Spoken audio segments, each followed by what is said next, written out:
How's it going to everybody in the YouTube knife making community? My name is Mike Corson with MHC Knives, and it's been a couple weeks since I made a video. I just started doing these YouTube videos, so I thought I'd make a video and show a knife that I'm finished. I'm probably going to break this into a couple different videos because I don't want to make a video real long. So I'm going to do this video is going to show the knives that I finished up, the production blades that I am working on and that I've gotten, finished up. And then we'll move on. Then I'll do another video on some new blade designs that I come up with and talk about that. So the first knife I want to show you is if you remember my other video, my video about showing what kind of knife that I worked on, you remember I had this David Yellowhorse. It's 440C stainless, and it was just a blade and a blank. So what I did was I put these bird's eye maple wood handles on it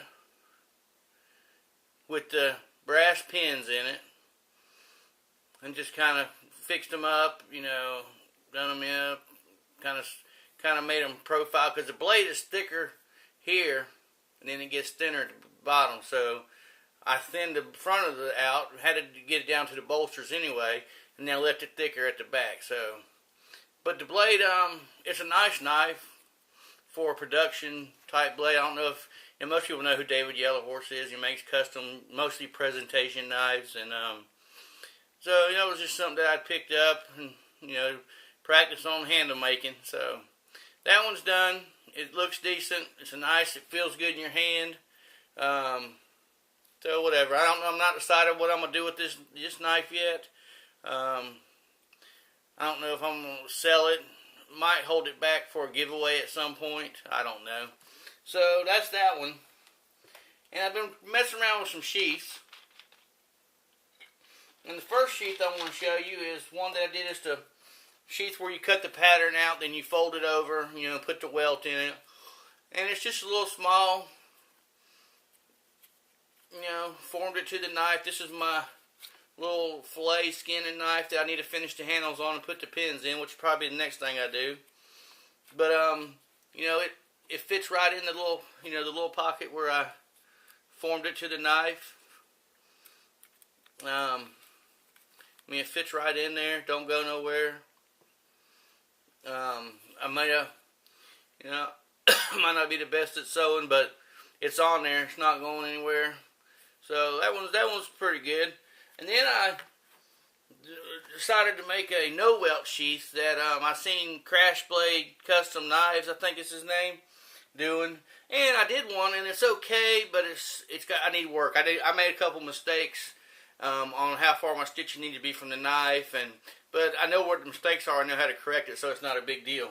So, but for my knife, this is my little EDC that I carry. It's 440 stainless. It's got teak wood handles. Y'all seen this before.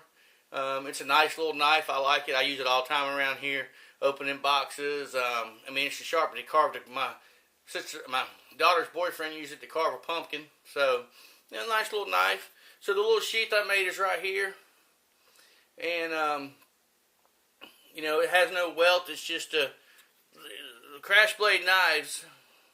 You can look at his video and you'll see how it's done. But I like this. Back here it had something in the leather. I don't know when I dyed it. It was like that, but that's okay. I like this. It come out good. It had a little issue right here where you can see where it's split, because my knife cut the string actually. That's because I didn't make the stitching far enough away from the cutout in the center. And right at the beginning, where the knife gets bigger, it just caught the stitching. But I went ahead and the knife fits down in there far enough. It don't go nowhere. And actually, whenever you put it in there, it's kind of got a detent to it, and it kind of snaps in.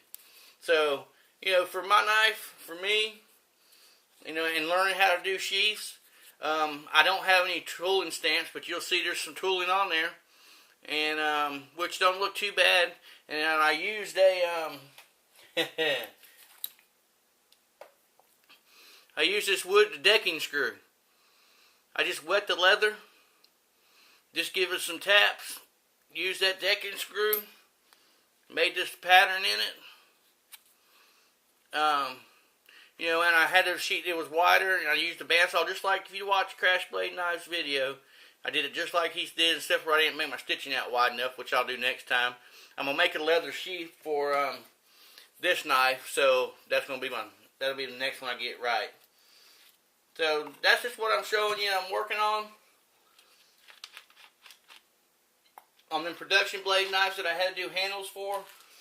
This video is about going on 6 minutes, so I think I'm gonna go ahead and end this video, and then I'm gonna make another video showing some new blades that I drew out and cut out of some steel and got them profiled up. So until the next video, this is Mike at MHC Knives, and y'all take it easy.